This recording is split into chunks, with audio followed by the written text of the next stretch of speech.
November 6.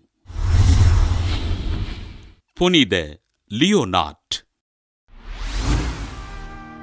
France நாட்டில் செல்வ செழிப்பு மிகுந்த குடும்பத்தில் பிறந்தார் லியோனார்ட்.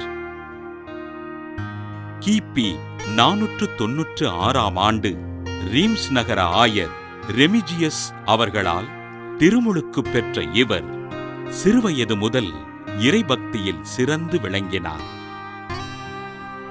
பிரான்ஸ் நாட்டில் சிறையில் அடைக்கப்பட்டிருந்தவர்களைக் கண்டு மனம் வருந்திய லியோனார்ட் சிறை கைதிகளுக்காக அரசரிடம் பரிந்து பேசி அவர்களும் இறைவன் பிள்ளைகள் என்பதை எடுத்துக் கூறினார். அரசரின் நண்பரான இவரை அரசன் ஆயராக உயர்த்த விரும்ப இதனை மறுத்த லியோனார்ட் மைசி என்னும் இடத்தில் இருந்த துறவு மடத்திற்குச் சென்று துறவிகள் மெஸ்மின் மற்றும் லீ ஆகியோரின் வழிகாட்டுதலின்படி இறைப்பணிகளைச் செய்தார்.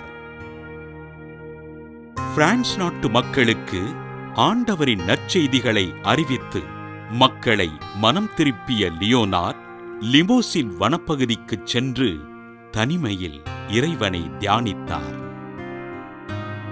பேறுகால வேதனையில் துன்புற்ற பிரான்ஸ் அரசியினை தன் பரிந்துரை ஜெபத்தினால் நலமடையச் செய்த லியோனார்ட் அரசி பரிசாக அளித்த இடத்தில் துறவு மடத்தினை கட்டி எழுப்பி ஆண்டவரின் பணிகளைச் செய்தார். சிறையில் இருந்த நிரபராதிகள் தங்களது விடுதலைக்காக இவரிடம் மன்றாட சிறை கைதிகள் சங்கிலிகள் உடைந்து விடுதலை பெற்றனர். துயருறுகின்ற மக்களுக்கு புதுமைகள் செய்து அவர்களின் துன்பங்களை நீக்கிய லியோனார்ட் கிபி 559 ஆண்டு விண்ணகம் சென்றார். தன்னிடம் வேண்டுதல் செய்பவர்களுக்காக ஆண்டவரிடம் பரிந்து பேசி அற்புதங்களைச் செய்த அருட்தந்தை லியோனார்டை திரு அவை புனிதராக உயர்த்தி அரசியல் கைதிகளின் பாதுகாவலராக அறிவித்தது.